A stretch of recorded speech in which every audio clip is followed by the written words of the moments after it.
Everybody, time to watch the Brawl Stars World Finals of Day 2, and it's just gone live now. It's just gone live right here. So this is going to be a very interesting day. Not only because we have some very crazy matchups, but also because if I get a prediction wrong, then I get slapped. And I'm never coming down. That is the plan for you can't touch the sky, no. Welcome to Superfest, and welcome to the Brawl Stars World Finals. We've got $1 million on the line, and just 3 days of competition to get there. It is time to get this party started and get our first match underway. Joker can just walk in. Oh no! That keeps SK Gaming in the lead, and Lay will take his first match. The final 3 seconds, Stu's gonna go for it, but there's no chance. Plays it straight into their hands once more instead of it. Ah, the pass! And the goal's there from Zeta Division, but extend the lead. A crazy RACCOON bit the world champions. He can't contest, and Dino try as he might. Space Station are sent blasting off again. Will have no issue here taking care of their fellow rival. Find some damage, but it's not going to be enough. They will proceed to day 2. This next match is an elimination match. Zeus chasing down Motep here. Elevate, they're going on to day 2. The connection as well, meaning he gets another super down, 4.5k damage left. That's not something Eternal Fire can stop.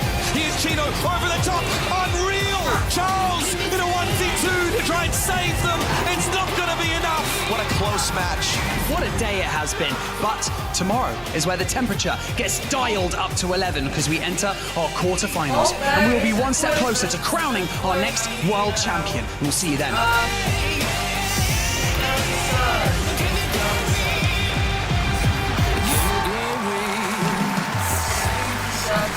As the dust settles after a wild first day of competition, our brawlers that have emerged unscathed prepare for our second day of our finals right here, right now. Live from Superfest in the heart of Helsinki, Finland. Welcome to day 2 of the Brawl Stars World Finals. Yesterday, 12 of the best teams from around the world went toe-to-toe on this very stage for a quarterfinals spot. And today, just 8 remain.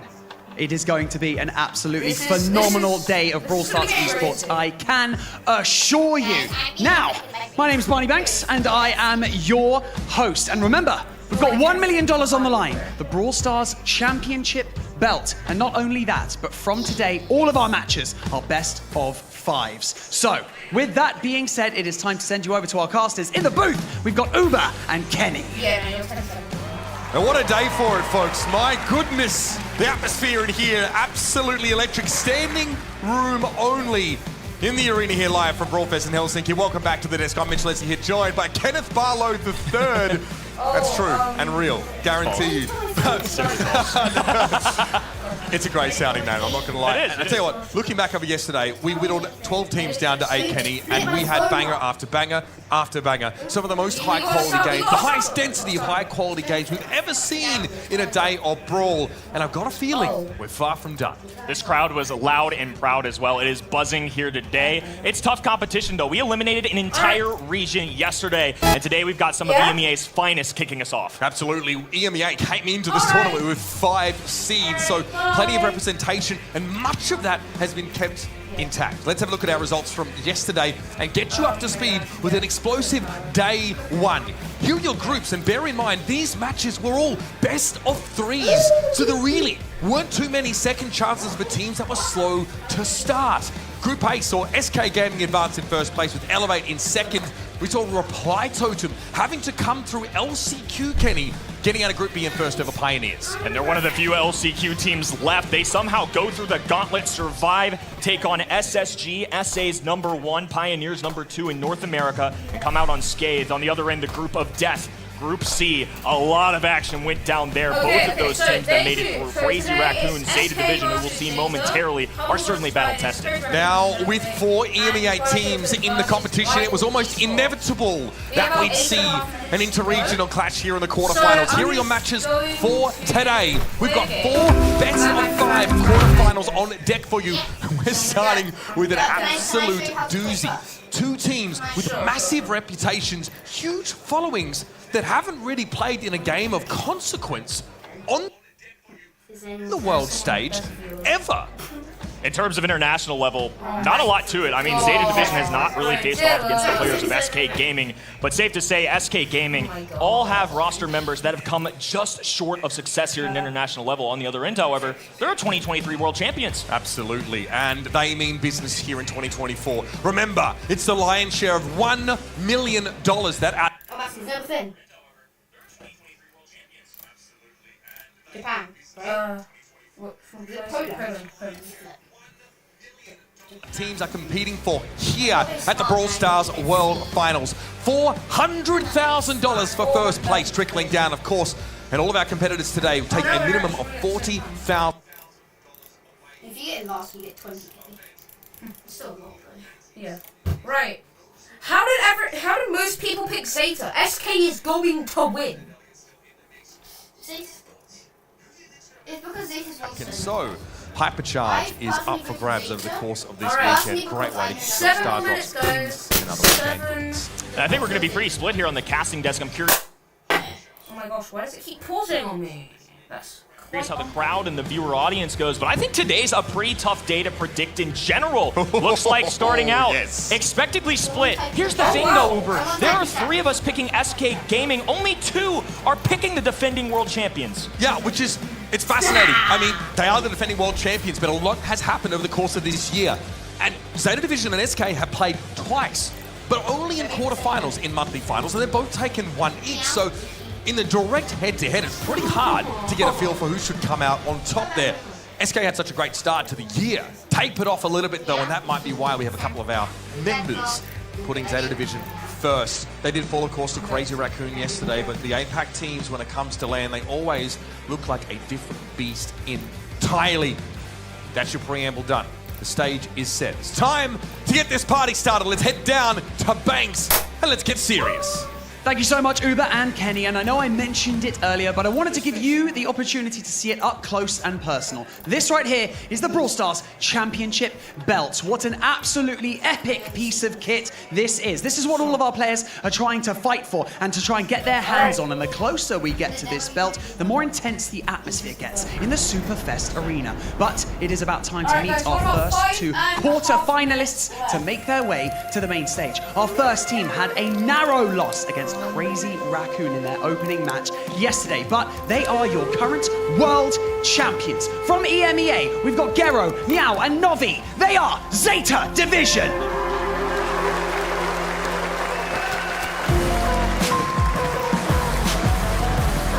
on the we're obviously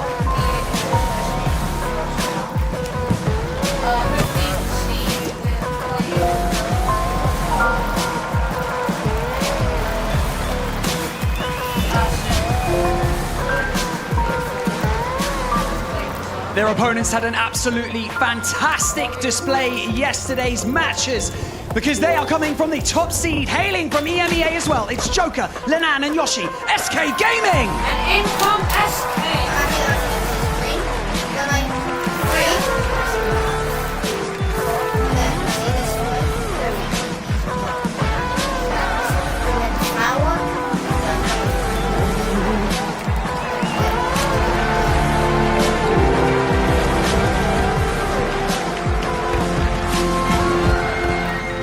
Oh yeah, you can hear the crowd. This one means a heck of a lot to our EMEA fans as we look to find our first semi-finalist here. SK Gaming and Zeta Division. Plenty of rivalry, plenty of score to settle in this matchup, Kenny.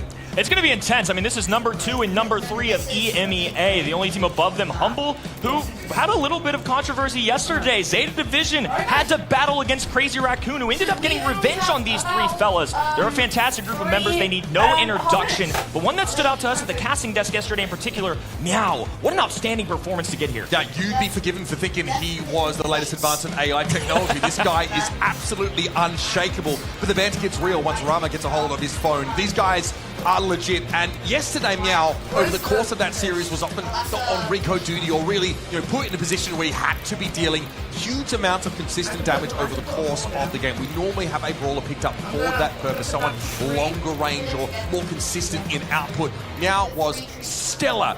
Unfortunately, pulling up a little bit short against Crazy Raccoon. That's a game, you run it back 10 times, it goes 5-5. Could have gone either way, and SK Gaming on the other end. A fearsome opponent, Joker, Yashi, Lana, all of them have taken to the global stage many a time, but this roster in particular has to be noted. When you think about SK Gaming, they run through Lana. When talking with these guys, their strategy, full-out aggression. As Lana so delicately put it in an interview, we are very, very aggressive. Emphasis on very. That's what they do. They power up Lana, let him get in the faces of enemies, and Team Captain Joker, Yashi on the other end, they're right there alongside him. And Joker, in the past, took Lenar's role on other teams, right? He was that superstar. He was that high economy, high investment player. Now on SK Gaming, though, he's taken a bit more of a backseat, is a bit more focused on the strategic side of things. Getting together with Pedro, working out the draft, and making sure every SK composition is tailor-made to put Lenar in a position to succeed. And that's exactly what we saw yesterday. We saw a lot of Rico play over that entire set between SK and Elevate from Joker.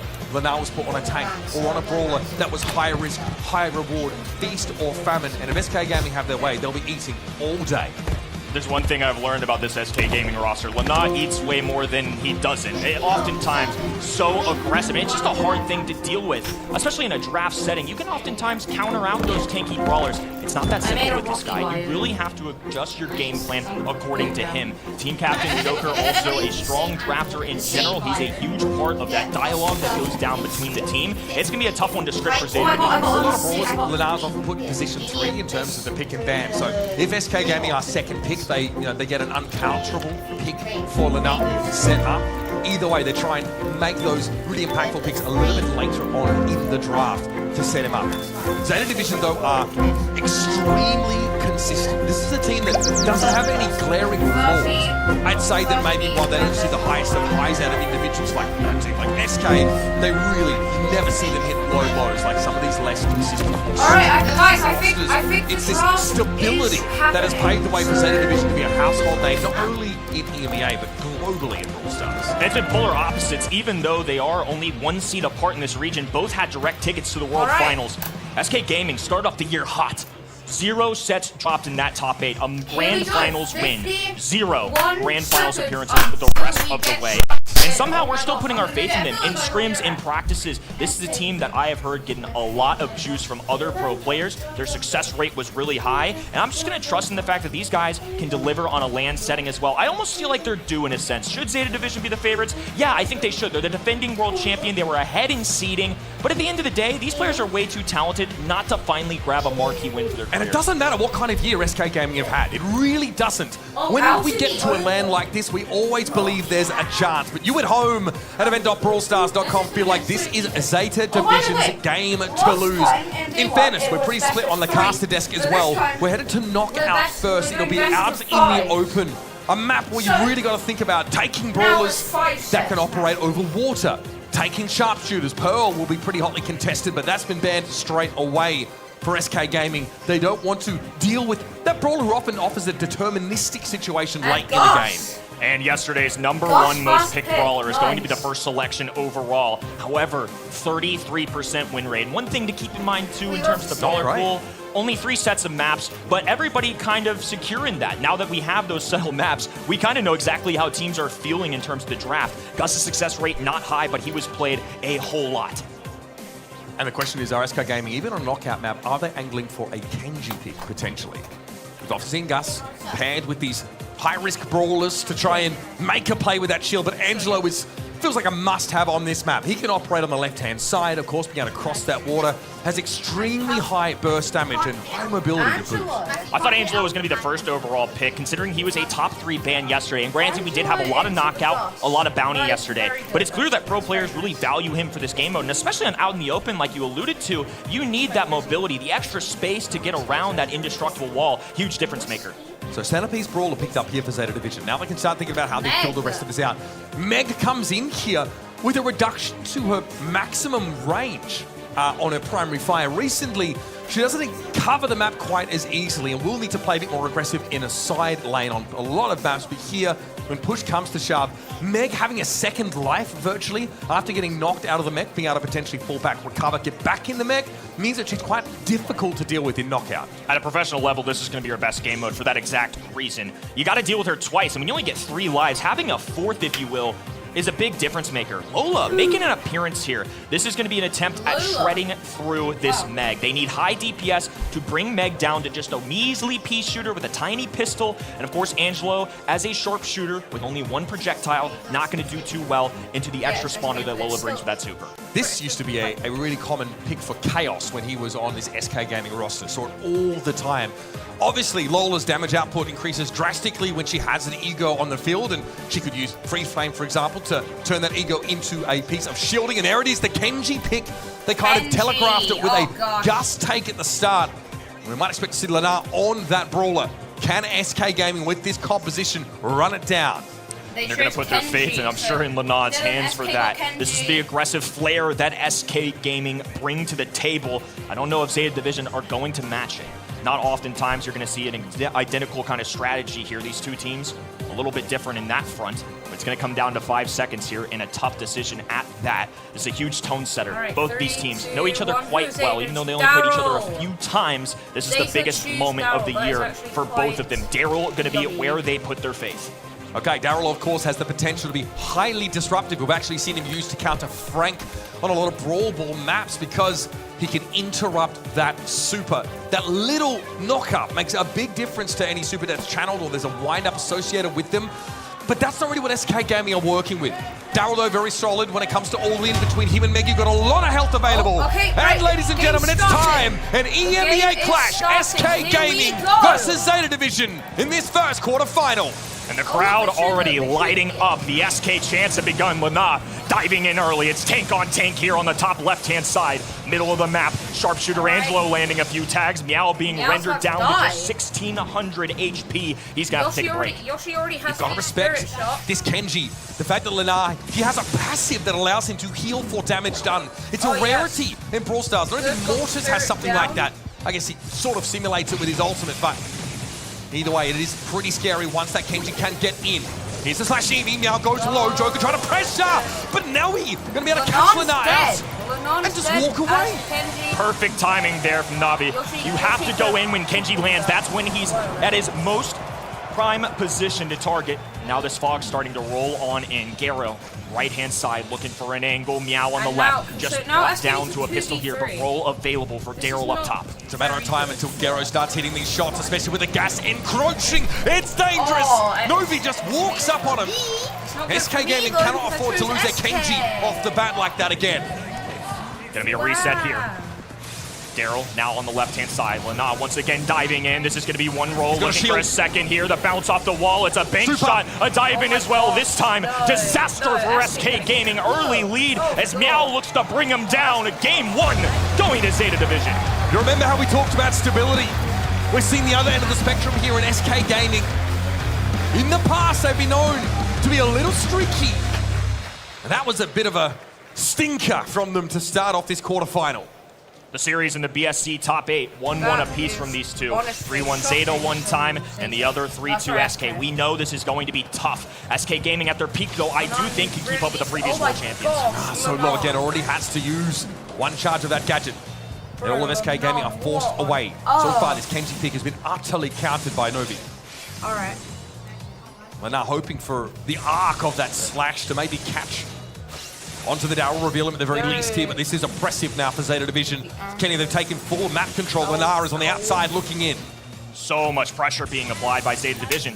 They're in their spawn and there's no way out. It's gonna be a giant robot gatekeeping them here. They have no shield to aid Lenar. Joker just trying to keep up with the distance of Meg. Angelo from long distance able to put the pressure, and now they're expanding, moving towards this mid, and they will have an opportunity here to try and strike back. Quietly, Yoshi's been the difference maker for SK. That poke damage on Meow forces Zeta Division back into their own half of the map. And now SK Gaming have a chance to make something of it. Meow barely gets away alive there. Still needs to respect Lenar as he encroaches on the left. Novi's being kept low as well. SK Gaming has good poke damage. Here's Garo throwing the super down. Joker forced to play in the gas for the time being. He's going low. Lenar up front and center. Goes for the super, but it's done by everybody in Zeta Division. Look, a cut above. They've simply been better this set. SK Gaming not finding those early frags. They have to find a way to respond here. Once again, the long-range lane on the right-hand end. Middle of the map, team captain Joker looking to apply a little bit of pressure. They need to start off here early. They've been in their back spawn a lot of the time. Here goes Lenar, off to the races. One tap away from bringing Meow down. That would have been so good for them. This composition, so solid for Zeta Division. It's not flashing at all, but it is very good at doing what it needs to, which is to stay alive. SK Gaming have scored 0 kills over the course of this set thus far. And that might be a trend that continues. One hit of the super, catching on to Novi. Okay, Lenar oh my wants gosh, more. wait, now though, okay, as low as he is, SK's actually still getting ready represents for a the territory significant threat again. of damage. But there it is. Not- Cuckoo Papa going to use Yoshi it up to the messed leg, up out of the there. neck, and now Novi trying to pressure. Joker down. He's missing. And Lenar now with it's a super 3v1 for available. Garen. And Garen finally, cannot 3v SK come Gaming back. get on the No shot. board. Good They're shot. away. Yes, Yoshi. 1-1 apiece Yeah. in game 2. That's the aggression we have to see from SK. They have to find that comfortable strategy that's worked for them all year long. It doesn't matter who you're facing off against. Do something you're good at, and better yet, play one of the best, if not the best brawlers in the game while you're doing it. So now we know their comp works, Kenny, but it means they need a fair amount of poke damage early in the round. Yoshi was huge, especially getting that shield over to Lenar when it was needed. 3 supers up here for SK Gaming. Can they put it together? We've got a ego on the field for Joker. That Lola hitting hard right now. I get slapped. Garo just lurking in this grass too. Yoshi trying to do a scouting report, but he just can't I'm seem to trying find him right. quite Hello. yet. Navi on the left-hand in, looking for a burst of aggression. Machine gun fire coming out of that mech. Lenar knows he has to get to this early. Shield on Yoshi. He's trying to dive in, but the aggressive brawler goes down early. A roll in from Daryl. Yoshi slowed down, rendered useless, brought to his knees, and a lone Joker is gonna have to find a way to clutch this up. 1 versus 3. As good as Joker is, that might just be a little too much to expect. Come on, Joker. Good damage output Lola has. But I'm going to give it to you straight, folks. This is virtually impossible. Joker knows it as well, and SK Gaming will concede this set. Taking too long to wake up. And it's Zeta Division that swoop in for a comfortable start. A little bit of a reality check here for SK Gaming. It was pretty clear in that one that Zeta Division were miles ahead. Different game mode we've got coming up. This is a best of 5 here today. They've got a little bit of a margin for error, but not a lot, especially when you're playing against a world champion. You don't want to be in a spot where you're down 1, 2 sets. You have to claw your way back to do the impossible. I think Zeta Division are happy to leave Kenji open. They may have baited it from SK.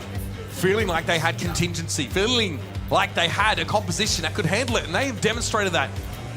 I mean, Meg's so high damage, Daryl's so punishing, especially with that tar barrel. Something we really just glossed over. Makes it difficult for Lenar to actually get to his intended target. Yoshi does not have the damage to deal with these 2 tanks when they go for him. Slightly annoyed. And we see Zeta Division exploiting the window where there's no ego available for Joker. It just got picked off prior by Garo in that last clip. The lowest frag for Zeta Division had as many kills as the entire roster of SK Gaming that set. That's a statement. This team dominated them in the opener. And to your point too, while on ladder for our average player like myself, Lenar playing this Kenji is so good. But when you have professionals drafting, they can make adjustments. I don't think Daryl's too bad of a consolation prize. If anything, to get a shotgun brawler to go into the tank, I think you're right. Zeta Division were more than comfortable letting Kenji go. And you've got to feel like when we start to get to the end of those knockout rounds, the gas comes in, you have 2 very durable tanks. Daryl, who's hard to kill at the best of times, and Meg, who gets virtually a second life. That matters a whole lot when you're in a race and the gas comes in, you get knocked out of the mech, you get a little bit longer than your opponents to survive. Of course, as you virtually have a 4th brawler in a reserve. We're going to gloss over that if you're an SK fan. You're going to pretend that set never happened. But Zeta Division will be happy to have one in the back pocket heading into Hot Zone. We're going to take a right-hand turn in terms of game modes. It's going to be Hot Zone. This is Control. The name of the game is holding that center point and playing at the objective here. Kills are nice. Kills aren't everything. And I think in terms of brawler pool as well, what we can expect to be selected here is going to be very different. You can see that immediately in the ban stage. No Nita, no Stu. You never see that out in the open. Amber being deleted from the options, I think, is a good thing. But on the left-hand side, since they don't have that first overall pick, you're going to see them tend to pick some of the better brawlers in the game. Mo, Surge, Clancy, all very high play rates this weekend. Other brawlers we've seen on this map, of course, Sprout, been brought in, can block off that center area. Now in dueling. Bro, I got a lag. My stream's disconnected too, bro.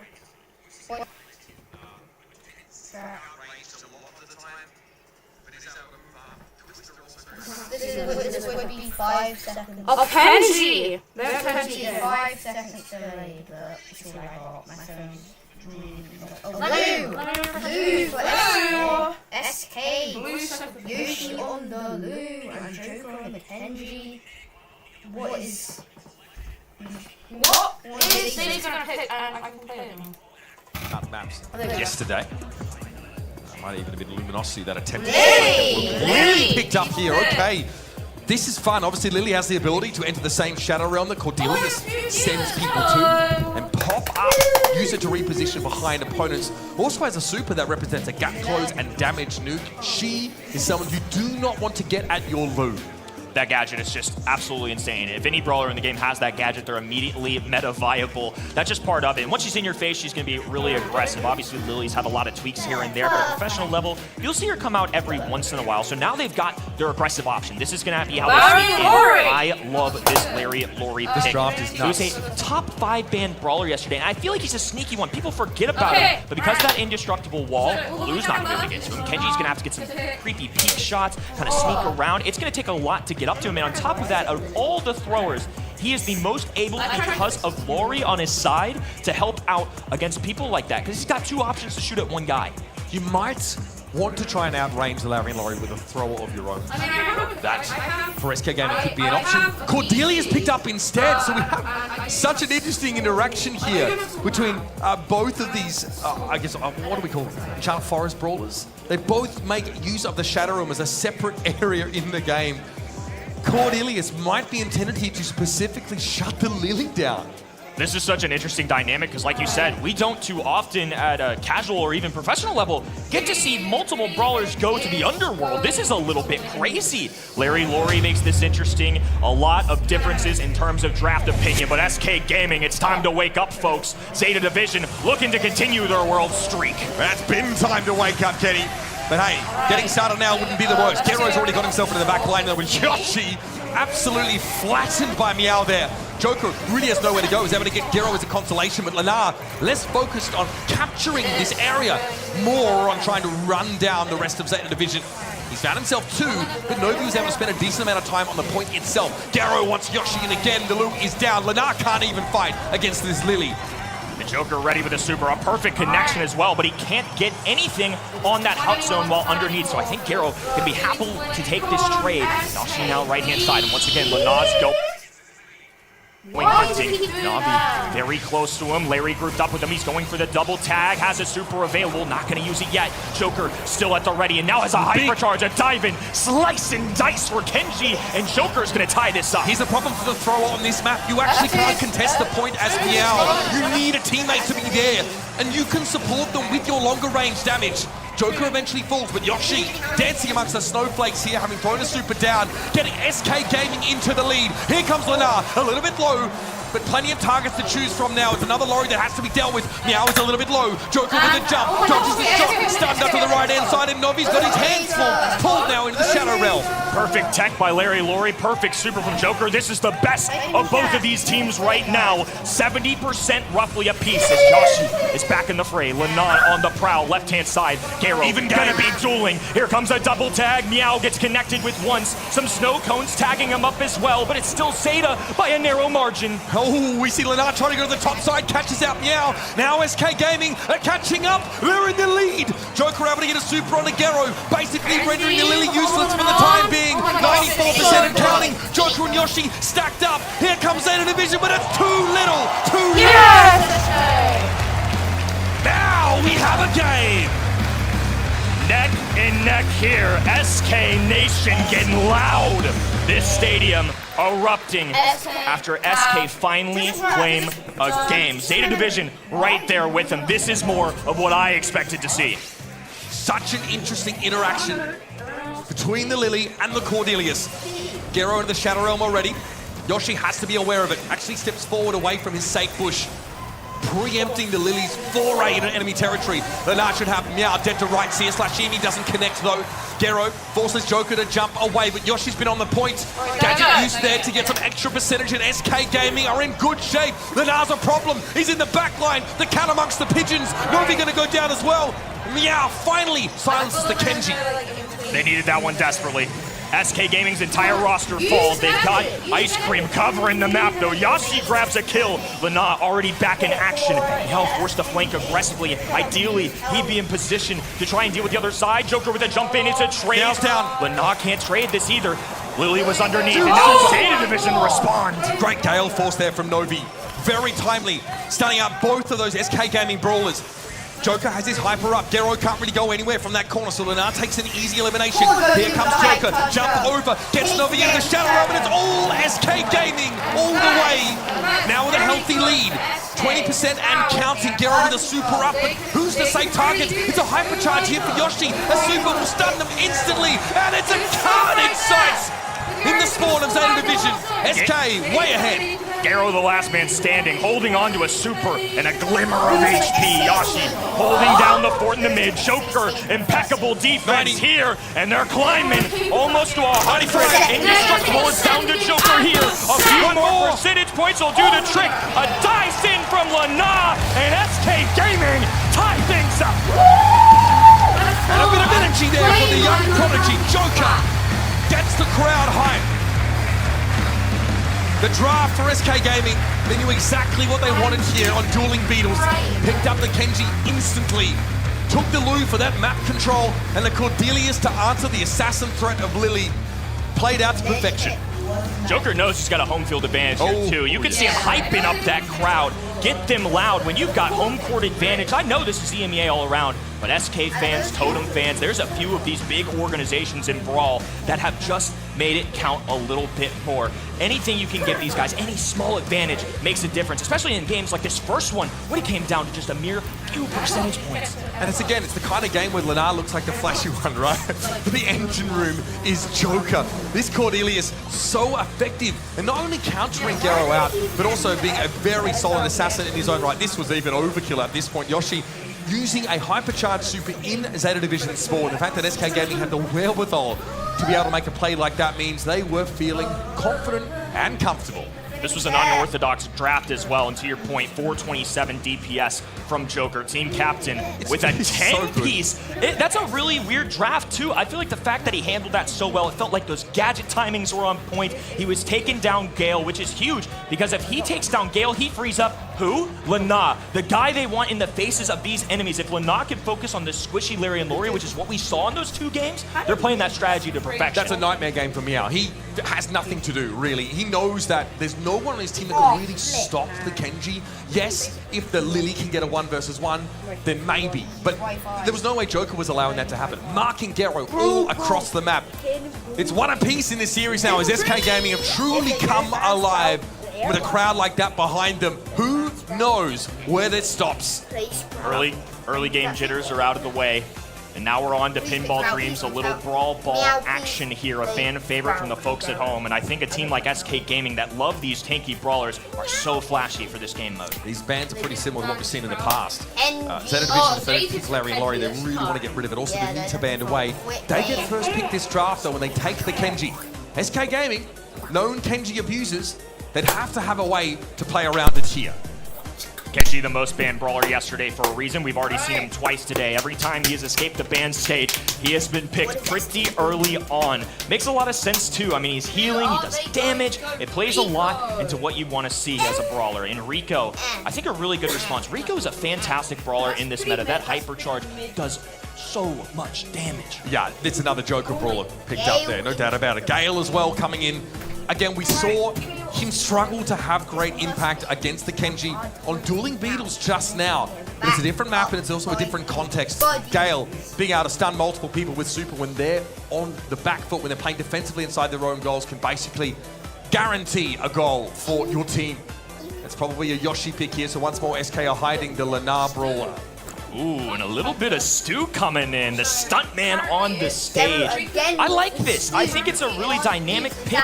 Gives you a lot of versatility. You can be aggressive, charge those supers. More supers means more super shots. I feel like this is a pretty good brawler that doesn't have a lot of meta counters right now. I think both of these teams could probably look at a thrower, especially when looking at SK Gaming side. They've got Rico, they've got Gale. They could go with an aggressive option as their final pick, but having something like a thrower can get a lot of pinning down of the enemies here. And instead, they're just going to go for the biggest bad in Brawl Stars. El Primo going to be delivering a punch. Can strip the ball with that suplex, and also his super has an interrupt component to it. Can cover a lot of ground and is generally a nuisance to peel off you.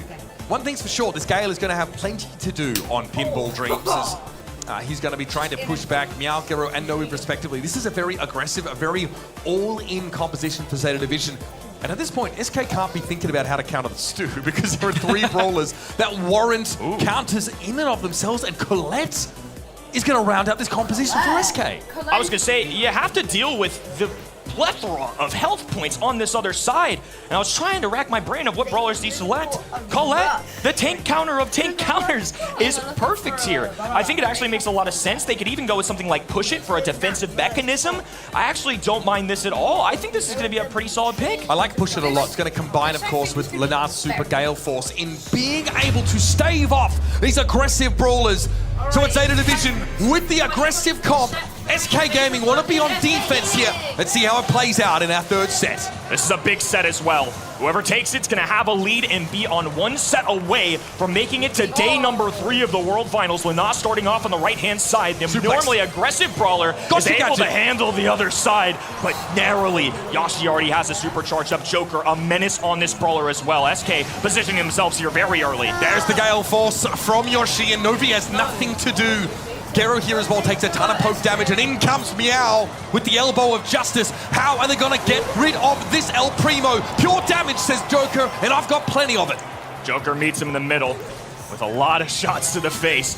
SK Gaming, great defense. They have not been able to escape this spawn, and now Navi's back on the prowl. Gero, right hand in, looking at Lanan. The stun goes through. Yoshi can't quite secure the kill, though. That pesky Kenji in his heels gets away. And there it is, Meow. I can't quite connect, though. Lanar having to use a gotcha gadget earlier on. It's a tough fight to beat Gero here. Navi wants to push out Joker, though, with the hypercharge. Bullets flying everywhere, but Lanar goes down. Gero's going to be a problem for this Rico, and Joker doesn't even bother trying to deal with the Stu. Yoshi needs a big super here, maybe hyper it, and it does come through. 2 waves of Gale Force pushes Meow back. Another one. Yoshi is cycling those supers like a boss. SK with a breakaway down the left-hand in. Gero trying to defend. Meow back. Kenji in the fray as well. There's a dive in. Lana doesn't get the kill, though. Navi and teammates will be able to push through. Gero back in ball control. And now we know the Colette does have Push It as a star power, so it's just displacement, not the shielding from mass attacks that you more often look to take. Meow here with that hypercharge up. Lana wants to be the one pressuring the Primo down, and so he does. Hypercharge super comes in for the Colette. Lana definitely walks outside of that Slashimi X radius, but Gero at least is able to trade. Ball is cornered. Classic SK play, but they still need a goal before they can fall back. Another super from Yoshi, making space for Joker. Yoshi hasn't been a flashy pick, but he sure as heck has been defensive. Meow hasn't been able to break away yet. Here comes Joker with some tags. Meow with the dive in, taking flight, makes a connection. Take down alongside it. Now SK on the back line. 15 to go on the shot clock, and Zeta are trying to position themselves here. Ball left, right in SK's hands, though. Here comes Lanar again, gets rid of Meow once more. Yoshi again, rinse and repeat, super onto Novi. Gero has to super back towards his goals, but here is overtime. Lanar tried to make a shot, but Novi is too low. Meow will hold possession and corner the ball.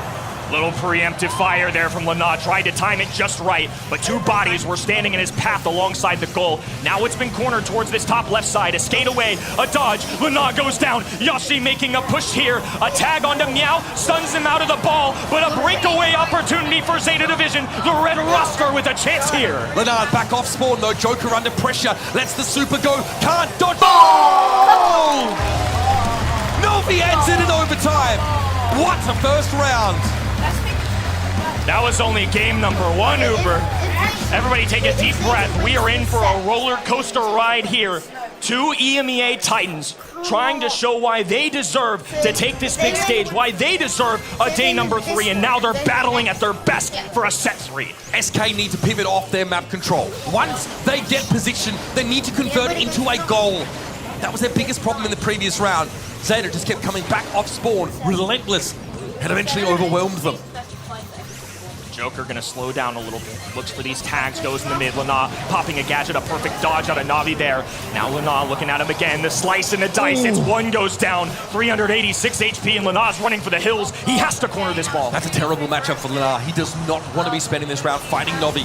That's where Yoshi needs to be. But now they're able to win it out at least with a gotcha gadget. No, it's Navi into super instead. Here's the elbow from Meow. Yoshi suplexed out of the way, and it's virtually an open goal as Gero can slot it in. Come on, Gero. Perfect start here for Zeta Division. A much earlier goal in game number 2.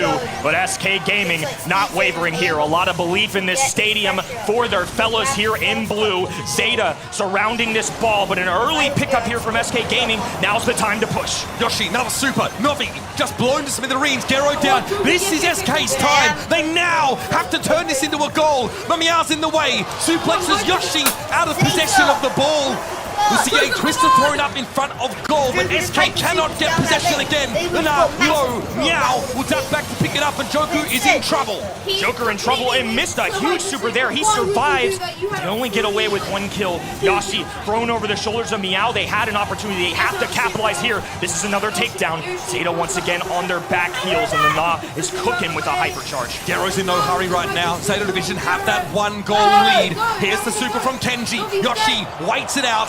And SK have a chance to attack now. Once again, it's the El Primo, though, that stands in their way. Gero left in the net.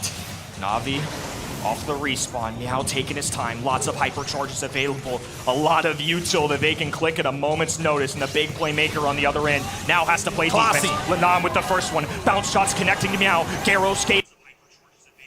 No, why is it just... It just stopped, that's so... Look at the quality on Getting over for assistance here. Joker deliberating what to do. Meow, dangerous. flying, dives in. Meow intercepts. dives in Joker. for Joker. Yoshi has the hypercharge. He has to push forward.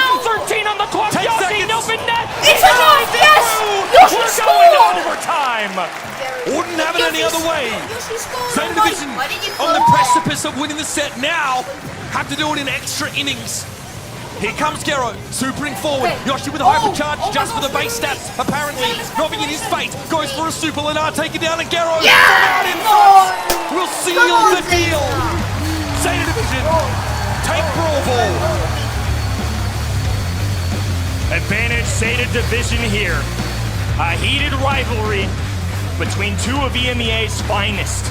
And the defending world champions are showing how fierce they truly are. This has been back and forth the whole way. That's exactly what we saw in this Brawl Ball set. I can't help but think back though. SK Gaming certainly had some opportunities, some missed shots, some missed supers. Zeta Division's mechanics just looked a little bit better. This to me though is reminiscent of what we saw on that knockout set, Kenny.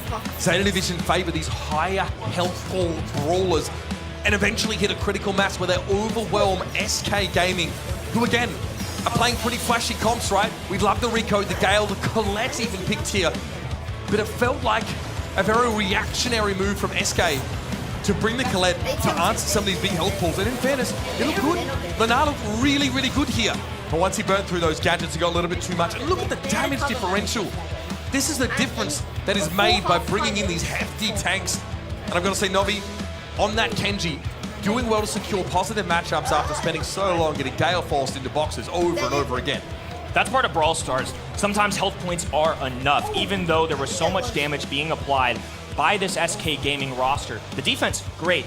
They couldn't hold on long enough. There's only so many opportunities after so many spawns. 1 kill, and there's 15,000 health points of El Primo just sprinting at you. You can only hold off for so long. It's just too much to deal with, and the El Primo doesn't really have to do anything overly special. Can strip the ball, though, from plays. We saw Yoshi was threatening a goal and got suplexed back into Zeta Division's net and lost possession. And SK were in no position to recoup the ball and actually make a shot on goal. Zeta Division had not only a very solid comp, but great contingencies as well. Now we're moving on to last stop. Completely different game mode and an opportunity. SK Gaming have 3 players on this roster that have come so close. But to be honest with you, we give them a lot of credit at this international stage. Yoshi made a Final 4 last year, but other than that, these guys have been good in the regular season, haven't exploded in the postseason. This is a legacy match for these fellas. An opportunity to take this big organization, this huge fan base to the promised land here of day 3. That's something this team has lacked. And boy, those fans have been waiting. SK Gaming Nation have been frothy at the mouth to finally see a team go all the way. This is an ambitious project. Young guns on this SK Gaming roster. Lenar and Joker coming in to try and give him that moonshot. Here's a surge picked up who, to my knowledge, performed really well yesterday.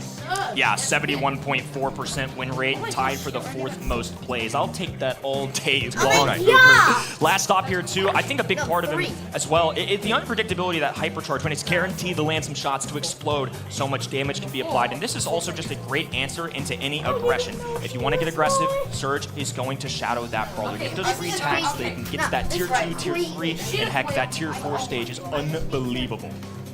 Yeah, absolutely terrifying to face Surge down at that stage of the game. Gem grab here, so a safe mid in Gus being picked up by Meow. Also someone who can empower those more aggressive side laners to move up, bully their opponents out, and take that map control. Clancy's available. We've seen that sort of looked at on some of these Gen grab maps, more hard rock mine and maybe some of the more close-quartered ones. Last stop is a little bit more open in some areas, but Amber also been targeted by Banton. Here's that aforementioned Clancy, Zeta Division, snap it up. So both teams with a brawler that loves the long game.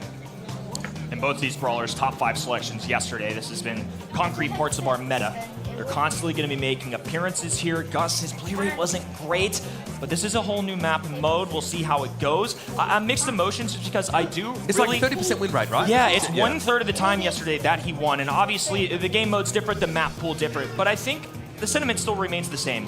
The damage is something that's going to be an issue. He powers up allies, but if your teammates aren't exploding, if they're not taking advantage of their shield, heck, if you miss a shield, it's so costly. And I love this response from SK Gaming. They're going to go with a mid of their own that's going to outrange, out-DPS the Gus. So in terms of lane diff, we would hope that that Piper would be better than the Gus in a one-on-one. And in theory, that means SK Gaming have clarity, maybe an early gem lead. The ability to let their side laners go ham. Tara getting picked up here. I mean, she can obviously now with that hypercharge blow terrain apart with that use of gravity. Also, like help from beyond can be very effective against those single shot brawlers, but again, a little bit of an eyebrow raiser, this pick. Definitely. It's been a while. It's funny, too, because last year the meta didn't really revolve around Tara at this time either, but I still remember last stop, Tara showing up. I think in Gym Grab specifically, when you have a super, and now Tara obviously equipped with a hypercharge since then. Which makes her super bigger. Exactly. Which is easier to hit, disrupts the gym count. If you just need one big play, Tara might be the brawler to count on. However, this counter pick on the other side, it is a tank, but you can get rid of any effect of that pull from Tara's super. This might be the answer that Zeta Division need. I love the quick response from the Buster here for Zeta. Trying to book their tickets to the semi-finals with a win over regional rivals SK Gaming. By the way, it's not that it's acrimonious. These guys are friends. I got smashed by a Joker and Novi in table football the other day, so they hang out, but still this game means so much to both of them, and SK Gaming now need to force a set 5. Interregional pride on the line. A day 3 ticket to the World Finals on the line. And Joker starting out early with a couple taps. Yashi there to secure one as well. It's going to take him a sec, but he has to find a way to get up in Buster's face. Make a few tags here. There's the second. He needs one more and he'll be at a tier 2 stage. Meow has to make a gadget. Who's there to dodge away? Linar with some help from the Beyond. Looking to pressure down. It was Joker catching Gero though. And that will allow SK Gaming to get a healthy little lead here. Notice that Joker uses Poppin to blow up the bushes and make it dangerous for that Buster to emerge. Linar now getting pulled in. It's going to be a dangerous one here. Survives the lane. Left-hand side goes Zeta Division's way, though. Joker looking for a gadget. Doesn't quite connect. Always a disappointing feeling when the auto-aim doesn't quite hit. Still though, Joker and Linar splitting the map. It's going to have to be the Buster coming in from above with that montage super. Now has just hit level 2. Nobody can take map control behind that super now, and he does. Joker at 9 gems though. There's a gravity thrown down. Healing Shade doesn't quite make it to Linar when Novi's able to bring him down. Joker's in trouble. He's got to get out with the pop-in. 1 gem away are SK Gaming.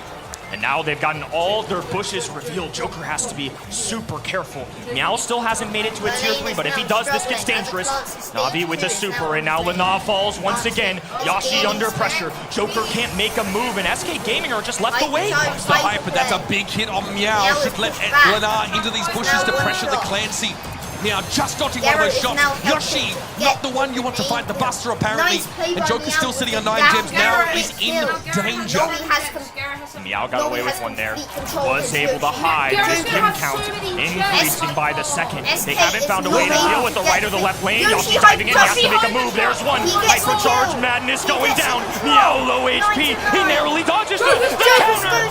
Sharpshooter shot connects. But Gero's one away. Here comes Linar. Big super. Massive! And it strips Lenar gets away with the heist of the century. There's the big play that they needed. Tara makes it count when it matters most. SK Gaming coming alive here in game number 1 of set 4. And now they're one away from taking us to set 5.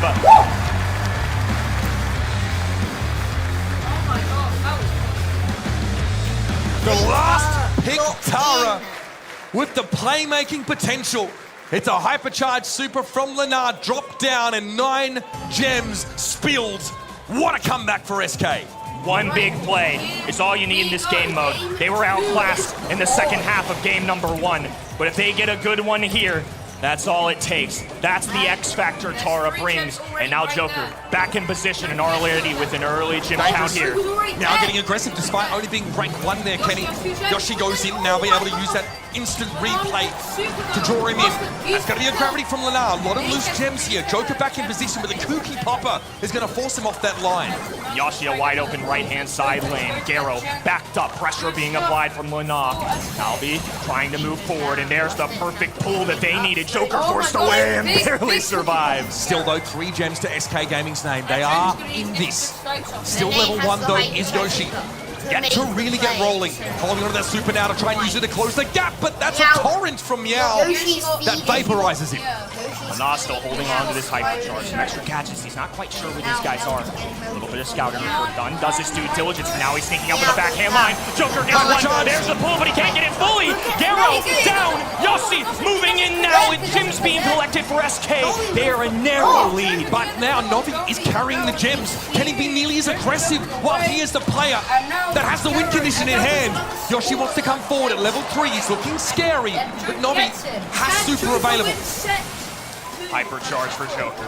Long range shots. He's playing it carefully, looking for that extra speed. Now down low, has to dive away. And Garo looking to match. Navi slowly bringing the Zeta Division push up, and this is going to be all evened out if they're not careful. Yoshi with the hypercharge goes aggressive. He needs to get to Novi though. The shot's bouncing around the corner. Put some serious pressure on the Buster. But Garo snaps another gem up. It's 9-7. One more for SK and Novi knows it. He's got to come forward, but Yoshi hits harder. And now we have a countdown. Beautiful gravity from Lenar. And Garo is on the outside looking in. And SK Gaming have 10 gems in Joker's pocket. And Zeta Division see the writing on the wall. Guess what, Brawl Nation? Here we go. EMEA's giving you your very best set 5 to open day number 2. We're going to set 5. Very intense game. Why are they trying to? I don't know. This is very easy. Haymaker after haymaker being thrown from these superstar EMEA teams.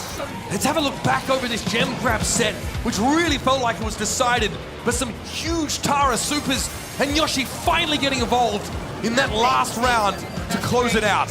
I got real nervous for SK Gaming, I'll be honest with you. They were looking so good off the start of that game 1, and slowly but surely, Zeta Division crept in with complete control. Isolating the left side, isolating the right. There was nowhere for them to move. A big-time Lenar play is what made the difference in both sets. One hypercharged Tara pool changed everything. 291 DPS, and I know he wasn't leading the kill category. I know it wasn't a perfect set for him, but you don't need perfect, you just need a win. Another example of a Gus game that doesn't look good on paper here, Kenny. Garo first picks that safe mid and really hopes that the Gus Super is going to allow the Buster probably to close the gap in a big way, but I don't think the Zeta Division were ready for that Tara. That really throws a spanner in the works. Their plan of using that tanky brawler to come forward. Lenar says, I will fight you head to head. I will throw this super down and I will take you down.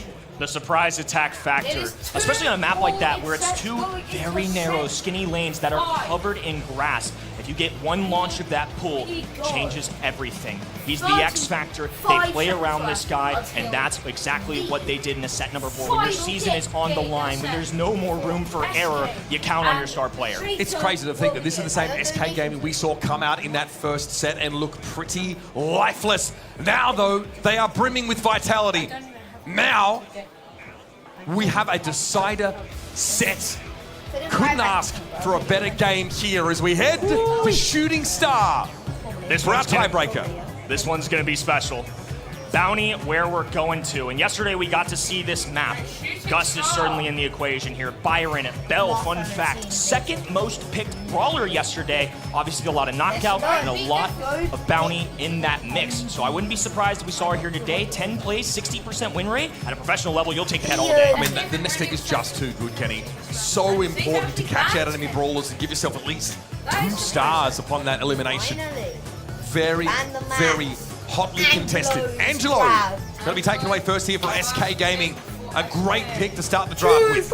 He escapes the ban stage, and he was the 3rd most banned yesterday.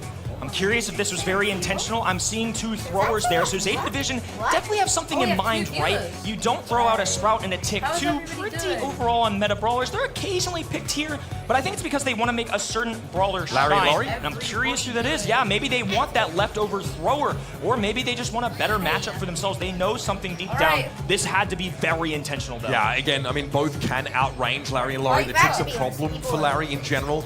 Pipe are going to be picked up, so Zeta Division sort themselves out a sharpshooter. And if they're going to pick a specific thrower, it might have to be here, lest SK Gaming sniff out their strategy and take it for themselves. I think Piper a very safe first selection for their side on this 2-3 turn. You gotta get it right. All you have left at the end is just response to what SK Gaming do. So they want to start with a solid foundation. They have that long range. They have a dynamic playmaker. They have a great gadget selection, a brawler with a hypercharge. I like what they're doing here. And they're pairing it with Jean, who is traditionally a great Piper counter. They've got the magic puffs ability, the evil spirits they can send out. That chip damage normally really affects the other side. So I think pairing these 2 makes a lot of sense practically. We've seen Jean be pretty terrifying. We've seen Rival also go for a Jean Grey composition that used like a Grey walking cane into a Jean magic hand to secure a kill. That was one of the most exciting plays of yesterday. But Jean alone, who's been banned a lot through the course of this series, especially on those knockout maps, is always a threat. And the Carl picked up here for SK Gaming. How about some all-in potential for you? Yeah, I mean, this is aggressive. This isn't a tank, but it's certainly aggressive. They're pairing it with a Gus. Now they've got the bubble. They can apply that to somebody on Carl and make sure that he stays nice and healthy. A tailspin on top of that. And a good thing for them too, especially in this game, but especially on this map, 1 flying hook guarantees a blue star every time. And that is something so crucial at a professional level. And SK's comp here, despite Carl being present, does want to be defensive. They do need to look out for the Jean poke damage and the inevitable magic hand development. They're going to have to find a way to mitigate that. Maybe they hope the Carl gets hooked. He can obviously get a bubble from that Gus and go in and be terrifyingly strong and have a lot of extra health. And so we go for the Pearl here. It's a safe pick. It's not the most exciting, but again, in these longer rounds, Pearl is an absolute menace. A lot of poke damage and a very pesky brawler. This is going to be a very annoying composition to deal with if you're SK Gaming. They can constantly put pressure on you. It's going to take a lot here. 2-2 overall in the standings. The margin for error has been reduced to 0, Brawl Nation. 1 set to decide it all. Vengeful Spirits here. The gadget pick up for the Jean. There's no potential really. Crawl in outside of the Carl, and clearly Zeta aren't worried about it. Lamb blowout though wouldn't have been shocking either. Gero poked down early, and of course that blue star already going over to SK Gaming. Lana still in the mid, hovering around this wall, just trying to be annoying, a nuisance into Zeta Division. Yashi has the shield already ready too. He's got a Cookie Popper available. Navi's gonna now have to watch for that. Joker here pops super down. Can play that line a little more aggressively, but still has to respect Gero's damage. Now we'll look to step forward. It's up to Zeta Division to figure this out. They need to get Meow's super online, put Navi in a position where he can fully commit. Gero flashing a homemade recipe, Lenar able to outrange it. A lot of action. Big damage. No kills, and the first one pops. Yashi grabs one. Navi trying to get aggressive here. I think this is a little bold. Angelo makes a tag. Lenar wants more, though. He has a shield applied to him, and they force out a super from Gero, but the big goes through. Response from Zeta Division. They get the blue star, but they're still behind by 1, Kenny. Every magic hand has to connect here for Zeta Division. Lenar's the most durable brawler on SK Gaming and will still instantly get blown up if he gets hooked in. It's a little bit dangerous for Lenar there. Novi coming up on that right side, telegraph your potential all-in here. Now they're backed up against their walls. The Evil Spirit, it does connect to Lana. Zeta Division now with the lead. Hypercharge popped as well, so they can have a quicker escape route. And now it's going to come down to SK Gaming. They have to get aggressive. And they have to go in with a Kyle, but that's a problem. If Novi builds a super, you cannot dive a Pearl when she has that super available. You will be blown up instantly. 10 seconds left, and SK Gaming trying to find a little bit of poke damage. Yoshi comes forward, super ready. Lana has to go in. Hooked in, dive. There's going to be a jump from Yao. SK Gaming coming out on top. Full commitment, full trust, full force. The highest pressure situation you could possibly have here in Brawl Stars. These fellas putting everything on the line. What looked bleak for a moment is now SK Gaming on match points. It doesn't get much closer than that, Kenny. SK Gaming had to breathe a sigh of relief for having got away with that in the first place. The Genie is a problem. It's very scary to deal with Meow. Here's the Mental Spirits again. Good poke. Homemade recipe almost claims the blue star. SK once again backed up to their spawn side. Still the star advantage. They're playing this defensively. They don't have to overdo it. Normally a really aggressive comp, but they're going to be passive aggressive on this one. They're going to look for a mistake from Zeta Division and then strike. They know they're going to be defensive because of their ability to get that early blue star. But they're giving up a lot of map control. Lana just steps out in the open. That's a blue star handed over to Zeta. Oh, wait, Zeta's winning. Zeta Division now with a narrow lead. 1 star. The difference maker. Time dwindling on in both these sides, just trying to charge up utility. Joker pierces a shot through that indestructible wall. Lana looking to get in position. That's for aggression. Mistake coming out of Joker. I get it. He saw Meow was low. He knew he had the blue star as well. But an uncharacteristic overheat from the youngster. Here comes Gero now. Hypercharge. Getting a stat boost. Lana is certainly going to drop here. Nice shield from Joker, but he won't walk away still. Blue star back to SK. It's a 2-star deficit for the team in blue. That's important. Even though they're down, blue star matters. Lana diving in. They're going for a little positioning here. They have to set themselves up for one final push. Crucial miss out of Meow. Composure now for SK Gaming. They know what they have to do. They need Yoshi super online. And Lana needs to build one too. They need to be able to full engage here or get some ghosts set up for Cookie Popper activations for the Gus. Joker now. Shot clock available. 1 kill Here we go. away from day number 3. Lana in position. Yoshi flanks. Now on the left hand. Yoshi looking for get him in position. This could be a rewrite of the previous game. It's now the... Oh, they got the kill! They got the kill! SK Gaming! If you want to seize the crown, you have to dethrone the king! SK Gaming have put the world champions to the sword! Wait, they got the final kill with like 30 seconds to go. Oh my god. Oh my god, Zeta's out.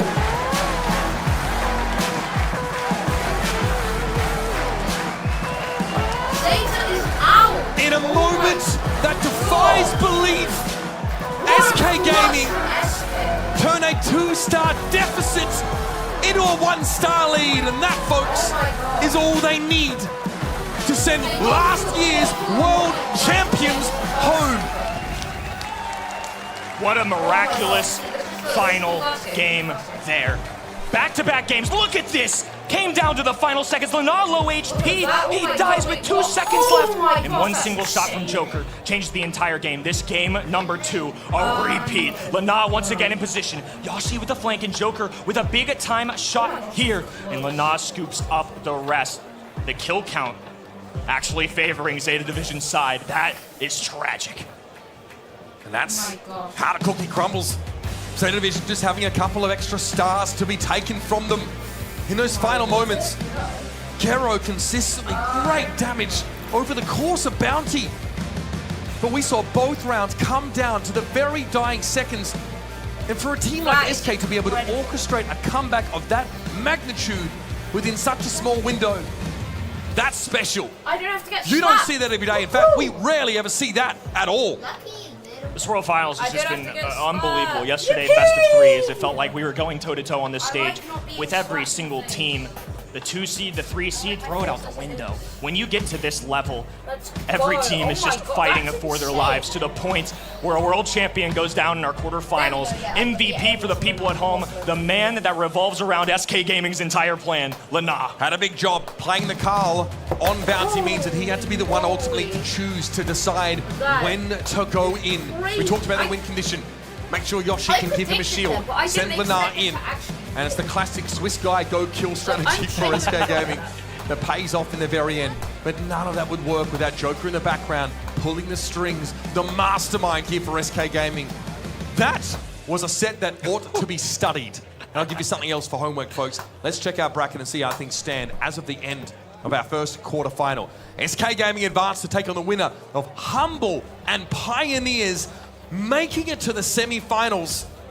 Something tells me it might just be destiny for this team. I couldn't help but wince just thinking about the team that's going to have to play SK Gaming next, and it's possibly the #1 seed in EMEA. Pioneer is going to be a strong opponent for them as well, coming up just a little bit later down the line. And on that lower side of the bracket, still more EMEA action. Reply Totem there, Rival Esports, a surprise team from this tournament. And now Crazy Raccoon, they see Zeta Division out of the way, and I'm sure they're not too upset about it. Oh, buddy, absolutely. The bottom part of that bracket also promises to tell a compelling story. Coming up next, it's a question of whether this Pioneers squad from North America, the team that looks to be the best in the region for most of the year, can they handle the heat that Humble are bringing? What do you think? Event.brawlstars.com. Head over there, get your predictions in, and get yourself some fantastic in-game loot, including potential hypercharge. You can see how much of a difference those have been making over the course of these games. It's been a pleasure to be in the booth. Mitch Leslie, Kenny Barlow. We're headed to a break. When we come back, it will be Pioneers versus Humble in our second quarterfinal.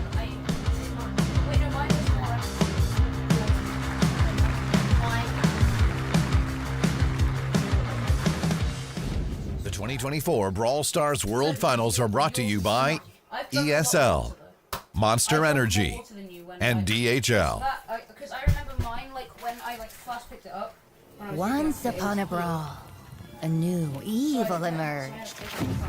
A handsome young minstrel who once charmed crowds, now fallen to darkness, his smile but a shroud.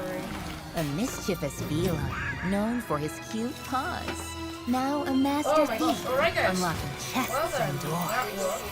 A healing guitar and a friendly face, now a flaming scar, kindness gone without a trace. A delicious cookie baker, one of the best, now a haunted castle, a ghoulish guest. This automaton once served juice. Now with his sword, your head he'll make loose. A knight turned into a nightmare. Nani and Peep now only want to scare. Alright. A fairy tale ending. That's honestly shocking. A scary tale beginning!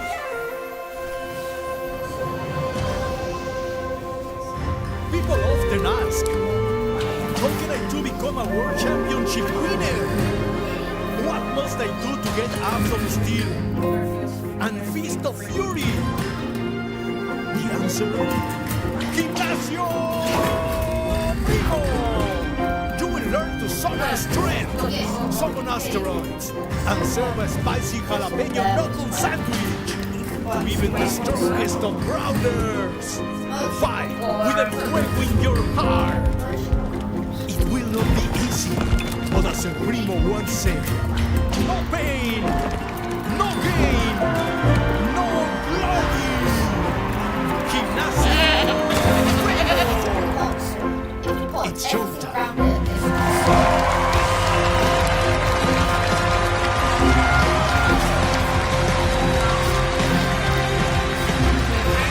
Welcome back to the Brawl Stars World Finals. It is day 2 and the action is already underway with SK Gaming eliminating Zeta Division from the competition just moments ago. But we've got to keep the ball rolling and introduce our next quarterfinalists to the stage. Your first team is currently 1-1 at the Brawl Stars World Finals and making their debut on the main stage all the way from North America. It is Payne, Second Best, and Juan Carlos. They are Pioneers.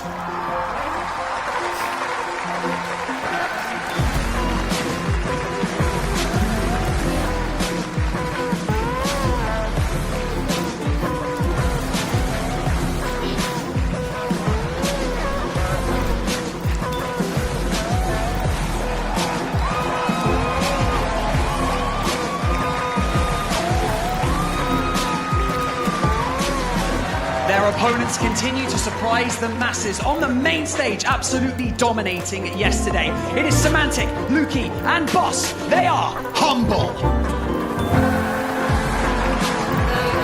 Alright, Humble versus Payne.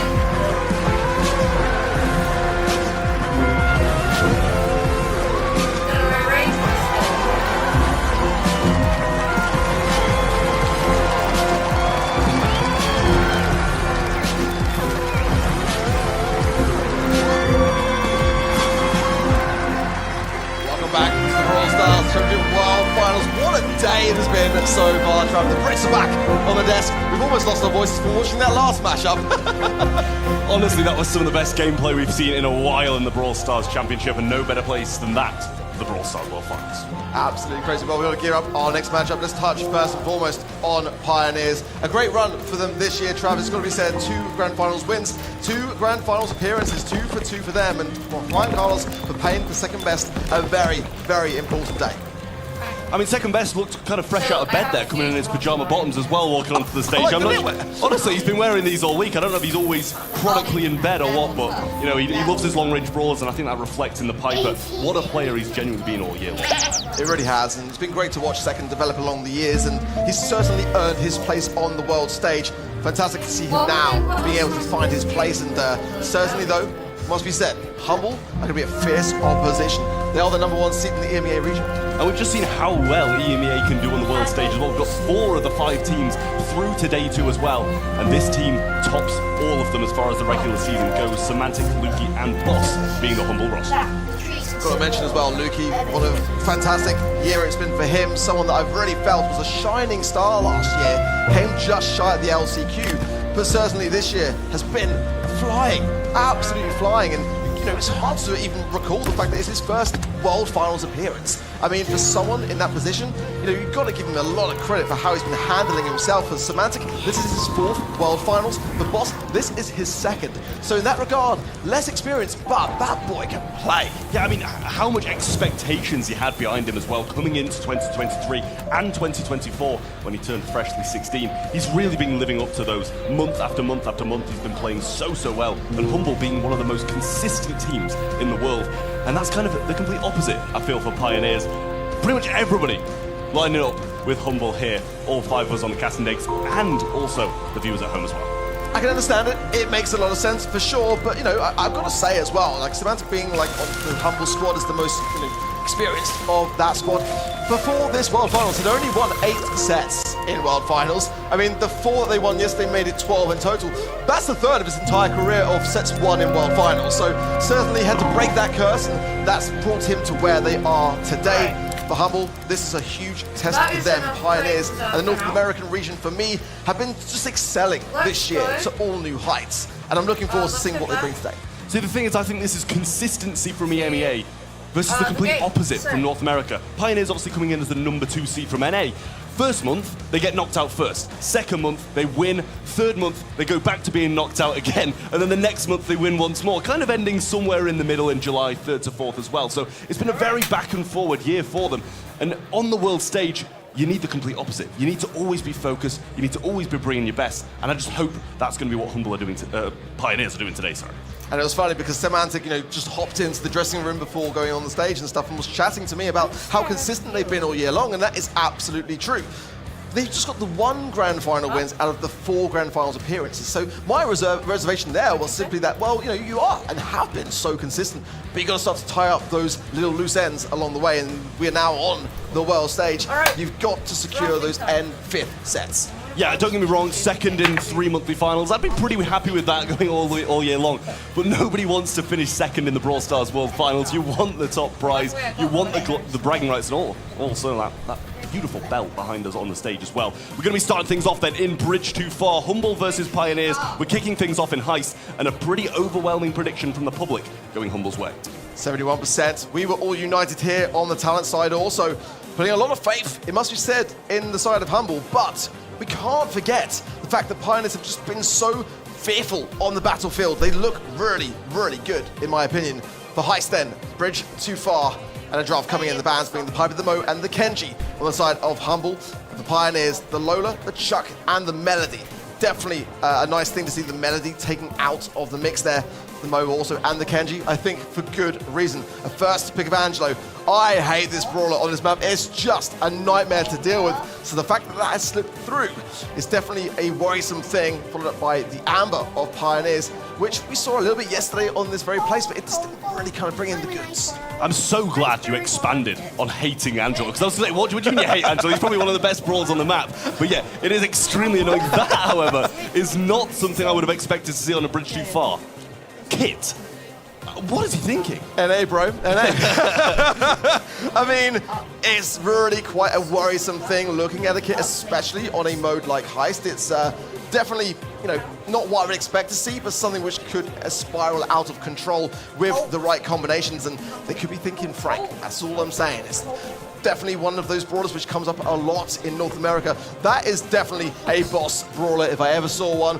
He is dangerous. Absolutely dangerous on the Colt, and that was another one left wide open. You can just shred through that safe with a Colt if left uncontested. The damage gear rolling in on top of that as well. It really, really can go from bad to worse. I think that Pioneers have got to be playing a very cautious defense combined with the 8-bit. I mean, that's a recipe for disaster here, Trav. Honestly, I was thinking Colette, right? You see a Kit on the other side and you kind of, okay, they're probably going to go a tank. You even mentioned the Frank, which is just absolutely out of the ordinary. We probably would have never seen it in competitive Brawl Stars before. So therefore you can, okay, they're probably going to go a tank. We'll take the Colette and, you know, kind of shred through it. It's good on the map, good on Heist as well. So we'll see what Pioneers do choose to bring in, whether or not they're going to just pivot off something completely different and just play something a bit more long range, which they are going to do. And I do have to question this Pioneers comp. Humble, it's normal. I love that. But Pioneers have got a point to prove with this. It's probably going to be second best on that belt. And for me, one of the finest Bell players in North America. He is just such an incredible sharpshooter. I just kind of have to question the Kit somewhat. Did that change the course of the action along the way when they saw what Humble brought to the table? Because it just doesn't really feel to me like it has too much of a synergy. It can absolutely swap between the lanes and provide a bit of support wherever it needs to be, but I don't know, it's probably my least favorite brawler to be seen in this draft. Yeah, well, instantly invising straight down the mid. Lukey going to be starting off with a few missed shots against him there, but eventually Juan Carlos will come out of that cardboard box and become visible once more. Boss going to pick up this left-hand side against second best quite early on and should be adding decent damage to the safe to kick off this matchup.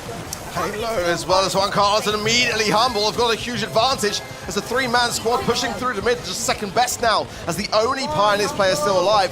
Payno coming back into the mid and already being tapped up as Lukey's been quite accurate there with the help of the damage booster. Nice gadget away as well, out of the harms there of Juan Carlos. Semantic's creeping forwards as well. That poison's going to trickle down Juan Carlos, and look at this, more than 50% damage already dealt to the safe by Humble. I mean, Boss trips a nest egg and still absolutely devours the safe. Pioneers haven't had a look in. Semantic beaming it down, Boss in there as well. Juan Carlos looks like he's pretty much giving up. He hasn't had a look in. Pretty sure he's got 0 damage in this game. And Humble destroy Pioneers in the entry game. I know second best is wearing his pajamas, but they need to wake up on the side of Pioneers. That was an incredibly fast game. I mean, we're talking a minute. And Humble have got a comp which can just tear through things like that. You've got to clear up your lanes. You've got to slow the pace. Having those kind of base race ideas for Humble is exactly what they want in their strategy, and you've got to slow it down. Well, double right-hand side, I much prefer this strategy as well. Juan Carlos has kind of gone under the radar so far in the bush, but it seems Semantic might be scouting out, trying to get a feel of where he is. And Lukey going to be able to join him over this side thanks to the ability that Angelo provides, almost takes him down, and Boss doing a great job here. Jump once again from Lukey, the countermeasures are there, and it's all Humble once more. Juan Carlos there, just a sitting duck effectively here. Lukey trying to find a second inversion. Lukey comes out on top, gets the super forward as well, and gets some quick kills popping there. The nest egg is going to help out considerably to allow Boss to now come through that left-hand side, and Semantic is a rock on that right-hand side. That additional movement as well with the back of the star power really enabling him to be able to juke a lot of those shots. Well, the bell bounces off the 8-bit turret, will clean up this mid and give Kane a bit of a pathway through. But so far, not really taking advantage of this kind of control they've managed to gain. The double right-hand side with Colt there as well. Luckily enough, Juan Carlos there. But for how long? Delaying the inevitable, and this damage starts destroying the Pioneers safe. As a kid, you just can't jump on a player with all 3 members ready for the pickup, and just that's why Humble are just staying firm on the right. Boss, Semantic, Lukey, all 3 members going in on the safe and getting the set in spectacular fashion. That was a walkover trap. What do I even say to that? What do I say about that set? I think it's pretty self-explanatory, to be honest. They didn't even get a look in. Pioneers had about 3% damage on the safe. I'm ready to see a Juan Carlos 0 DPS, to be honest with you. The stats are not going to be kind. I can say that for sure. Samantha came into the dressing room and said, we're going to lose today. Well, that was not a losing mentality there, for sure. That was just, honestly, extreme. I don't know whether Pioneers maybe just felt that they had a winning draft or whether they had a trick up their sleeve, but certainly it is, oh my word. 11. Oh my word. 0 and 0 Pain and Juan Carlos, 11 DPS for Juan as well. Pain is 104. I mean, that's abysmal. You got to say how it is on the desk. What's that, probably 1 hit across the entire game? Yeah. Like, 11 DPS with 0 kills. Yeah, he's playing kit, come on. Try something different, jump on someone's back. He hasn't even landed a super. It's really disappointing from Pioneers. I mean, you can't be getting defeated like that. Their mentality's going to be wavering. They're going to be all over the place. I think, honestly, that's probably like the lowest stats I think I've ever seen on a World Final stage. I mean, really disappointing stuff, and Pioneers can do better. I know, I've seen them all year long. They are a fantastic team. I'm not sure whether it's the nerves or whether the draft just didn't really go their way. But something is not right, and there is no time now to fix it, really. You know, you've got to come in more prepared than that. Yeah, well, we had confirmation the kit did in fact get 0 shots in the first game. So I think we know where to place the blame to start with, but some reparations are still available. We've got a few more sets until they're going to be completely wiped out the competition, and they're going to have to make a change. We're heading on to Sneaky Fields in Brawl Ball, and if he gets that kind of low DPS again, I'd be worried about what's going on. I said going against my least favorite brawler, but I kind of expected just a kill.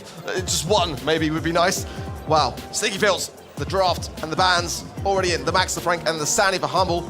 And at first, only draft up for Search, which I really love. It's very versatile to have, and a great tank counter also. The Rico, the Sandy, and the Mo banned by Pioneers, and certainly they like to bring their tanks on this map, so I like the Frank ban for that very reason. Solid stuff on their front as well. Kenji, though, wide open here, just putting that one out there. Yep. Yeah, what a surprise. They're putting it out there, it's obvious it's going to be picked up. But then again, Humble have the Surge, that's going to be pretty decent against the Kenji. They can add a Daryl or something like that. And Pioneers are accounting for that exact eventuality. They know tanks are one of the only answers to Kenji, so they add the Clancy, who's going to be able to get a lot of levels off those tanks.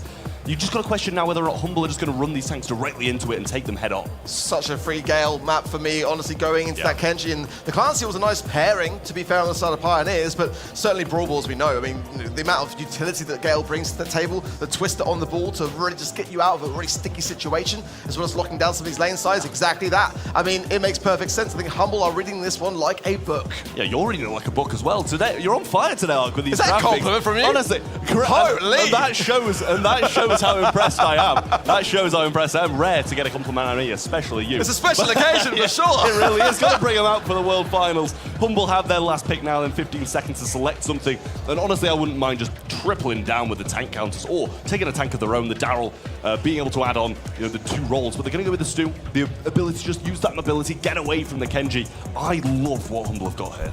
Yeah, Stu, especially in those overtime scenarios, you're going to be able to really just get a nice lineup shot when all the boxes fall down. And against some meteor brawlers like the Kenji, able to dash away and provide some speed zone potential off the back of that gadget also. Or the breakthrough as well. On a map like Sneaky Fields, that can go a long way too. The third and final pick now coming in for Pioneers. It's got to be a good one. They are lacking a little bit of range. Needs would be nice to have. Let's see, Charlie. Ooh, I don't know. Charlie's been out of the kind of meta for a while. I was banking that one being an eater. I'm certainly not a Charlie. A brawler which, ironically enough, we didn't see kind of like once in last year's World Finals. And I'm not sure how much we've really seen it in this year's World Finals, but for very different reasons. I wish we didn't see it in this year's World Finals, to be 100% honest with you. It's just so odd to me. The drafts that Pioneers are bringing out, it's like they're such an underdog team trying to make a random draft pick that's going to throw their opponents off. But they're not that much worse than Humble. Humble definitely the favourites coming into this one, as the viewer said, as we said as a collective on the casting desk. But it seems like they're just throwing stuff at the wall and seeing what sticks. And the World Finals is not the time for that.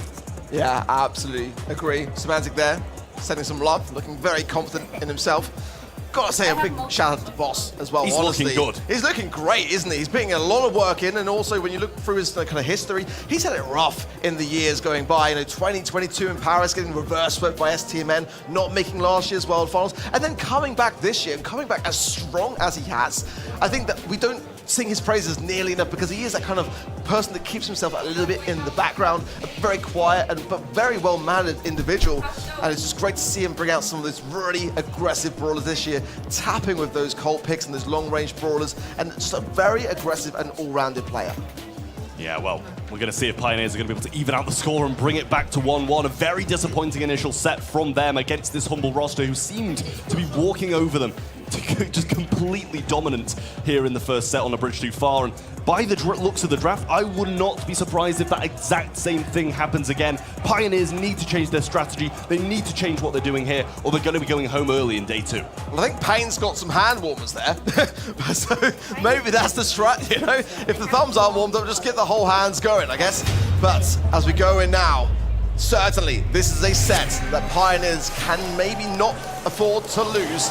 Giving so much of an advantage to Humble would definitely be a mistake. A second already going immediately in there. On Semantic, goes in with a nice slice and dice, but Semantic gets the final say. The takedown is there, a good defense. As with Payne and Juan Carlos are pretty weak there on the left and right hand sides. They get them all the way back to spawn, but it really does nothing for the team as they have zero control. Semantic's going to break some walls, get that grass opened up a little bit more, and make it a lot harder for second best to really show his worth. Lukey with a knockback, not going to have that stunning blow as we see the slows being in as well. Juan Carlos so low on this left-hand side, yet to get a level. Lukey moving forwards, might be able to get a super here and knock them all the way back. Twister plays down to prevent Payne from getting out this locked position in spawn. An all-out control once more from Humble. They know they don't need to overextend for this goal because they're in such a phenomenal spot. I like that from Payne, being very reserveful there of the Cocoon to ensure that he didn't waste it. It's going to be good to have on the defense now. Nice super there from Lukey. Oh, wonderful up from Bosses there as well. Danger here for Pioneers as Humble pushing forwards. It's just second best now. That Twister was perfectly placed by Lukey. A simple super shot with a bit of miscommunication, but I think it would have been better to maybe do exactly what they did in all honesty. I think that Payne coming in there would have been able to shut that down regardless. So Boss there coming back, I don't mind it. Yeah, at least it's a 1-for-1 super trade. Lukey might have used the super to pass the ball forward, but Payne threw out that Cocoon. Like, he was very scared that that was going to be a goal. Boss going to get his super again and the hypercharge along the way. Juan Carlos trying to defend this ball in the corner. Payne in the goal mouth. They're just getting slowed, beaten down until Humble can get an opening, and at the moment, it's going to present itself pretty soon. I like this from Humble. They're just keeping things consistent and keeping the pressure on Pioneers, not going in too aggressive too early, trying not to feed as much into Payne as he's probably the best person to have on that defense. Eradicated now, super pass from Semantic, and Lukey will be the one to score it and place Humble on the map in Brawl Ball. Well, hypercharge ready to roll for Boss still, and Lukey has the super and his as well. Now they go in. A lot of damage going to come down from that. Payne uses his to get a bit of extra mobility. Lukey going to be landing directly where second best is as well. I mean, guys, we need to see something past one. I mean, that was a very bad communication there, but still might be able to walk it. Definitely should have been a goal for Humble, but with 20 seconds on the clock, no need for that overextension. I don't mind this from Humble. They're just whittling down Pioneers and just almost rubbing the salt in the wound. And as time trickles down, it really is Pioneers who've got to make the move. The protester from second best is not an unusual thing to see in this circumstance, though. I kind of feel like it's necessary because Humble are really starting to run away with this. They're making it look far too easy on the world stage. This is 2 sets in a row where we haven't seen them get out their own half of the map pretty much. Yeah. Locked down from Humble, and Pioneers can just stand and watch and come out of spawn time and time again. It's such a disappointing performance from Pioneers so far. We need to question when they're going to wake up, when something's going to happen. Payne on this pick, the Charlie on the left-hand side really didn't do too much at all. Certainly with experience on that side of things, it's second best first land, it's Payne and Juan Carlos' second World Finals. It's definitely going to be taking its toll, but I just kind of felt like as number 2 seed of North America that you'd show a bit more of a resolve than this, but so far it's all about Humble. Luke can just pass Semantic and just get that Gasser Hill along the way as well to stay in position as that Stu. Payne searching the left, but no one's there right now, and now second going to the right-hand side falls straight into the arms of Lukey and Boss. And this ball again is such an aggressive spot. It's just an open door relatively here for Humble to walk through whenever they feel like it. I mean, it's a 3v1 every time someone comes out of that Pioneers spawn. Eventually, they're going to wait for all three of them to come back in and have a bit of a say in a 3v3 fight here. But Samantha going to go for the dashes in. Second best trying to follow and gets the gadget heal as well, slicing through this mid. But Lukey will be there when he lands. Twister was placed as a kind of insurance as well. But Pain moving forward towards the Cocoon, trying to get the kill on Lukey, and still nobody will secure that kill. 3 people tried, and he still lives. Again, just taking their time, and just getting the resources up. Boss is pretty low stacks there on that surge pick as well, so he needs to try to level things up.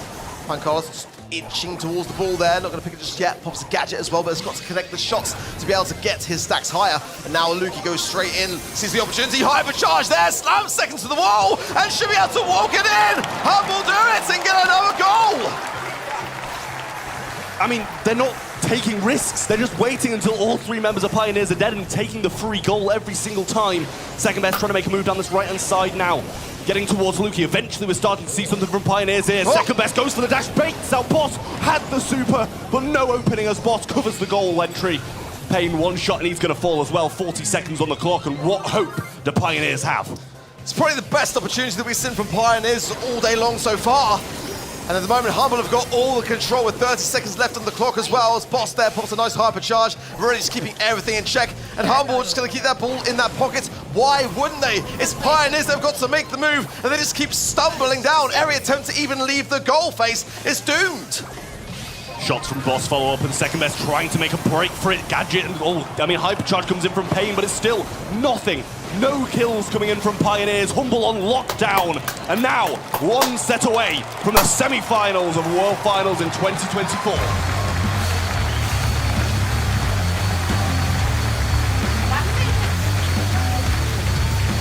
And you can hear the crowd roar behind Humble as they've been flawless so far. It's hard to believe that they can't go all the way, but we've seen some crazy turnarounds in the BSC. And this is the World Finals. What better time to see something from Pioneers? But it's very difficult to feel it, to get behind it from what we've seen so far. It just doesn't feel like the chemistry is there. Doesn't feel like there's much really going on with the squad. Maybe the communication just on an all-time low. The pressure, it's definitely getting to them. It feels like there's no... Oh, but look at this! That's what? 4 kills in 2 sets of Brawl Stars for Pioneers. And Humble, double that with just Semantic in this set. Add 12 from Lukey, add 13 from Boss. And this is squaring up to be a complete sweep by Humble. I mean, Humble look there pretty much collectively got more kills than we tend to see in a best of 5 that goes all the way. I mean, just a slaughter. It is what it is. Humble have never looked so good, or have Pioneers never looked this bad. It's really kind of hard to say at this present moment in time. It's really quite astounding. I think it's a bit of both. Humble are looking really good. Their drafts are phenomenal. Their gameplay's phenomenal. They're playing as a team, and it's the complete mirror for Pioneers. They look defeated. Their drafts aren't good. They're not playing as a team. And this is shaping up to be one of the most dominant sweeps we've ever seen in the World Finals. Or in Brawl Stars. I thought you nailed it until you said the second bit, and then I realized that you're absolutely right. Yeah. Like, it's what it is, you know? But for Pioneers, maybe they can bring something out of the bag. I like to believe that they've got the skill to be able to do so, and it's just the drafts that are just not really working for them. But you know, they've got Philip behind them. He's a fantastic coach and drafter. I mean, he's got that massive thick Bible of notes every single time we see him. So it's really kind of hard for me to say. I just feel like maybe it's the nerves. I just don't really. But then I say that, but then they had Kit first set. It's just not it. So probably a bit of both. I mean, I want to see them get a good draft and put up a fight against Humble, because then we will see if it is the nerves or if it is that draft. So far, it seems like the draft to me, and maybe the nerves do play a part as well, but the Frank, Mo, and Kenji bans roll on in from Humble on Hard Rock Mine. I mean, Ruff's first pick? staple diet in North America, isn't it, really? I mean, there's a reason why Humble keep banning the Frank as well, because they know that in the hands of Pioneers it's so deadly. But, I mean, I don't necessarily mind the Rust, but I think in this kind of meta, there's better kind of ideas. I think the Surge first pick for me is a bit more of my flavor. I think it's that kind of similar idea that they're trying to go for with something which is a bit more versatile, can provide something of a buff over time to their teammates. But, I mean, in this kind of meta, I would prefer to see the kind of Surge coming through. Rico coming in for Humble, you know, is my favorite brawler on this map, has always been a lot of the time banned for good reason as well. Could be taking that lane side as a mid still open here for Humble. Quite like a Sandy pick here myself, to be completely honest, but plenty of other options as well available to them. The Gus, yeah, I like that as well, coming in for them.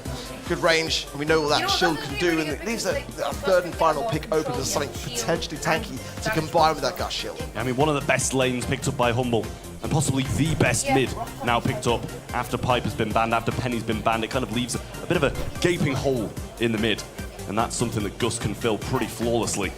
Ruffs on the side of Pioneers, it just seems like a worse version of Rico to me on this map.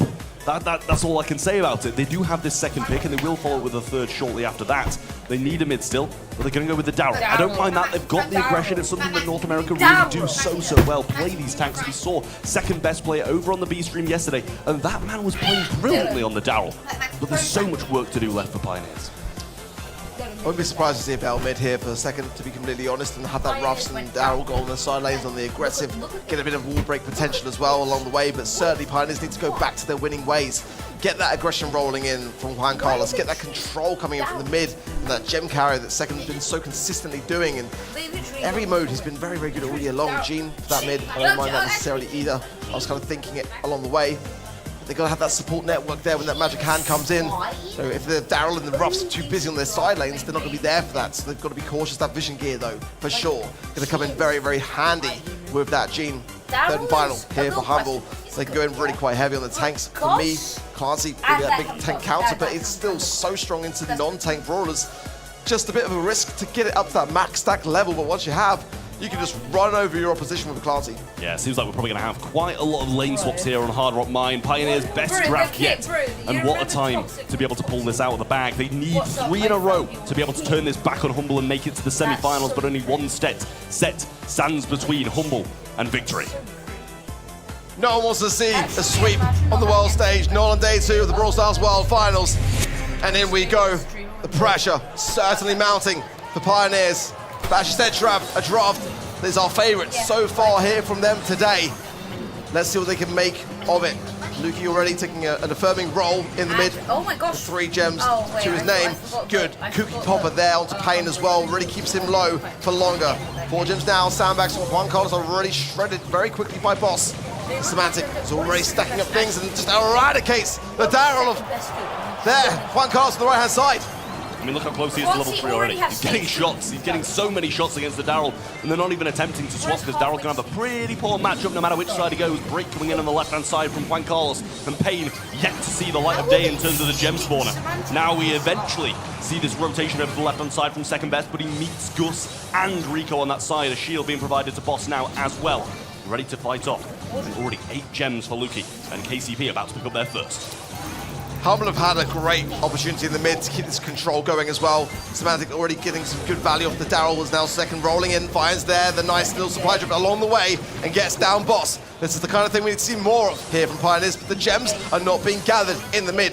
1 more over to Humble and only 1 more away from a countdown. If you get a magic hand pull from Payne onto Lukey, that's the best they can hope for at the moment, but Boss getting some big taps. That gem there in the middle, Humble are not rushing towards because Second's being a menace in their spot. Oh my god, yeah, really tough situation now for Humble, locked in spawn with a magic hand waiting for them as they try to push out. Semantic almost at level 3, wants to rotate to that right-hand side, but vision gear from Payne stopping him from doing just that. Second best in the back push, now the hypercharge comes through, so many bounces, big stuff, that's the magic hand used. Second best should be pinched down here, and especially with Semantic using this super as well. Almost level 3 secured, and 1 gem for them will secure it. Lukey picks it up, and countdown starts for Humble. Second's coming in now, has got support network behind him, but got to go on the aggressive. There's not enough time from the mid here. Second's low here as well. Payne needs to land the magic hand, and everyone from Humble is just too far away. The pressure is getting to Pioneers. It's going to be a match point for Humble. Something needs to change. They need 3 sets straight, and they can't get a look in. What a start that was from Humble in Hard Rock Mine. 8 gems before Pioneers even saw the gem spawner. Heading into game 2, it's now match point for Humble. Pioneers staring down the barrel. Something needs to change. It is now or never for Pioneers. Their year's work depends on these games. And they could be going home packing unless something happens here. Humble already. Some nice takedowns on the side of Pioneers and a break there of the mid from Juan Carlos on the back foot. The first time so far, but Semantic pushing forwards there. The accuracy onto Payne. Second there, uses the opportunity to go in there onto Lukey. Getting a lot of value for his time. A nice gadget as well with the tar barrel, but now they're recouping themselves on the side of Humble. Payne has got the magic hand early this time as well. Connects it to Semantic, gets the support from second. Nice stuff. Pioneers starting to make some things work. Much better from Pioneers off the start. Second best rolls on in, getting the heals from Payne as well through this mid. Vengeful Spirits used yet again, and that's going to be his last one of this game. Over the right-hand side, we see a bit of a trade between both the brawlers over there. Semantic yet to get to a level 2, but eventually getting quite close. Lukey, 5 gems in hand, does take the lead for Humble, but it seems to be all Pioneers so far. Second best, round the flank, gets a knockback from the Gust Shield. Good use of that from Lukey. Now the pinch starts to come in, and we might see Humble break out.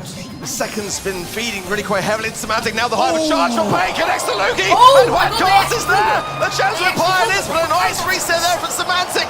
And it's not over just yet. They're sitting there, second just hovering, going to be going into his pocket. Not ideal, but when you're on countdown, it doesn't matter. Pioneers are doing work, but can Humble get a reset? Semantic bringing Juan Carlos low, no more sandbags available, and second best pinned in the top portion of the map. Nowhere to run now, and the 3 members from Humble closing down. Roll goes in, but Payne's gonna fall down. Semantic has the super, down goes Juan Carlos, and they have the count on the blue side. Second best goes low thanks to the kooky bumper, and he falls too. Humble running away with it.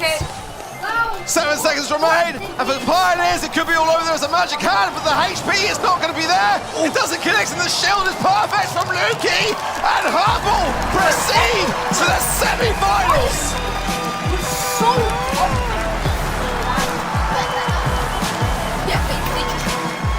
Disappointment for NA. I will be right back.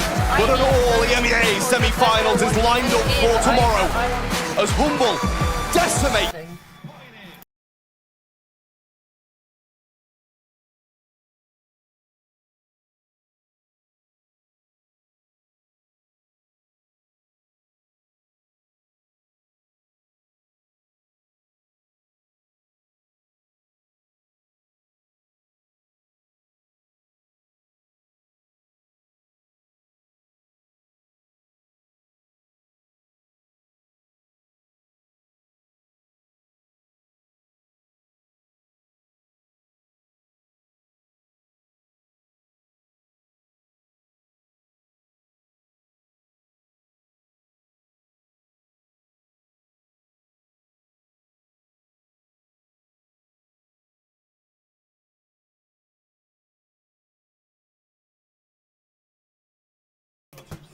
Back and forward from late exits to big monthly final wins, but their year in 2024 ends in the quarters.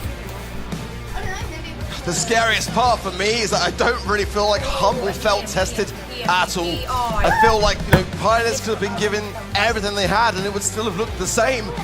See the stats, again, Semantic just mirroring second best the entire way through. Makes a lot of sense why he would be on the highest of the takedowns there as well. The boss and Lukey just always there for the support. And the whole squad, the synergy of everyone working in harmony, it's really very, very scary. Very scary prospect for those looking on, and especially SK Gaming. They come off the back of a huge win against Chase Division to now have to look at this Humble roster as their matchup for tomorrow. Semantic are well earned MVPs for the game against Pioneers, and what game plan composure and the team So now, rock, paper, scissors to see if I get crazy, slapped. absolutely crazy. I was expecting some fireworks in that matchup, but I'll be honest, I didn't expect it to be nearly as one-sided for Humble. They are going to the semi-finals and they are looking like one of the scariest contenders, but we've still got plenty more still to come, and that's the thing. We're shaping things up, but we're not done yet, not by a long shot. A lot more to go through today and tomorrow as well. Still, another 2 finals to play out today, and they're both setting up to be bangers as well. But this one did end with a 3-0 to Humble. I'm scared for what they're going to be able to bring from this point onwards. Let's refresh our minds. Look at the top portion of it has been completed for today, as SK Gaming took down Zeta Division with such a close 3-2 win to move on and play against Humble, who have been absolutely swept Pioneers off the table. RACCOON versus Elevate will be the game up next, and then we round out today with Reply Totem versus Rival Esports. Elevate, the last standing North American team. The pressure that must be on their shoulders there. They were number 2 in their group yesterday in Group A, but after watching that, they've got to be feeling a lot more pressure added to the mix. Their entire region now resting on everything in which they do. And they've got the toughest competitors in this tournament. I would not like to be in their shoes. No, NA looking on in horror, I'm sure, at that matchup against Crazy Raccoon, and obviously against Humble, 2 of the toughest opponents they could have drawn for day number 2 of the BRAWL STARS World Finals, and they drew both of them. Really disappointing stuff for the NA region, but let's not count Elevate out, because that is going to be one great matchup. And as well, for Reply Totem, there's a good possibility if they play it like they were playing yesterday, that they might also be in a position of landing themselves into the semis too. We might have 3 EMEA teams there. You know, who knows? I feel like Rival have really impressed me, especially a lot of the talent in the dressing room also. That match is still very much a 50-50 for me. This was the one that I thought would be a lot closer than it was between Humble and Pioneers. I just didn't expect that we would see a sweep here today, but you know, again, this is the World Finals. Anything is possible. Yeah, I started the day off with a tear going down my face, as my cast predictions did not start well. I went for Zeta Division over SK Gaming today, and it did not play out the way I thought. But for you, for Uber, and for Kenny, smooth sailing so far. Not just smooth sailings today, might add, but smooth sailings yesterday. 100% accuracy with us, which is a shame because, you know, being the predictions master that you are, I kind of expected a bit more. I'm going to have to pull out some bold picks tomorrow to catch up, I'd say, because I can't catch up today. I'm going to have to go for the complete opposite of what's expected and cross my fingers. It's definitely disappointing not to see Zeta Division go any further in the quarterfinals, because they are the world champions at the current moment until we crown a champion this weekend. So very disappointed to see them go out early on, but SK Gaming with a very deserving semi-finals entry. I mean, that first match, honestly, was just one of the most thrilling that I've seen on a world stage. I mean, we were watching from the sideline, screaming our lungs out, and we just couldn't believe the fact that the turnarounds were even going to be possible on the side of SK Gaming. You know, toppling the current reigning champions. It's just not something that you necessarily expect to see when you wake up in the morning. Crazy things are occurring here, and it's one of my favorite world finals so far, honestly. You just can't fault it. I mean, not to sound like a bit of a biased caster in terms of regions, but EU are looking good. EU are looking very good, I will say. And, you know, I'm not going to say I don't like to see it, because I love seeing my home region do well. Don't jinx it. And also I get to, you know, laugh a little bit at Kenny already in the background and Uber as well after casting this region all year long. But they might get a bit of a bite back with Elevate versus Crazy Raccoon next. And honestly, I wouldn't mind seeing it. Yeah, no, I really feel like, you know, I said from the beginning that Elevate are that kind of team which, you know, could really stumble in that first day or just struggle going into the second, but that's because this is their first world finals for the majority of them. It's just one of those things where you've got to be able to pace yourself, and they've been doing that pretty well. But it's Crazy Raccoon Trap. I mean, you know, they've got the most experience by far in this matchup. I mean, we've had one immense upset today. Are we open for a second? Yeah, I mean, generally all of the games throughout today are going to be so good, and that's the thing. Being previous world champions, and also a 2-time champion Tensai as well, really makes me scared for what is to come next. Obviously, you have still 2 more matchups today. A little bit later down the line, we have that Totem versus Rival matchup as well, and we've touched a little bit on how well we think Rival are going to do in that matchup. Personally, I think they are going to drop down to the power of EMEA once more and Reply Totem take that victory. Well, we shall have to wait and see. Our next matchup will be Crazy Raccoon versus Elevate, the last remaining hope of North American dreams. We're going to be right back after a very short break, but you don't want to go anywhere.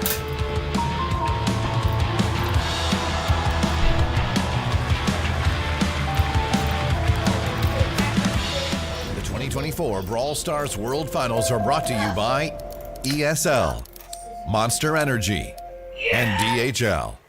I got it. No, yeah, right.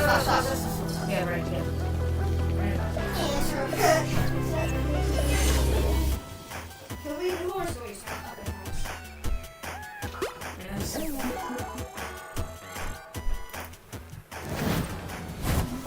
you know what? I think we're gonna end the stream. I think we're gonna end the stream here because I'm getting kind of tired. So, you guys can go watch the other games on event.brawlstars.com.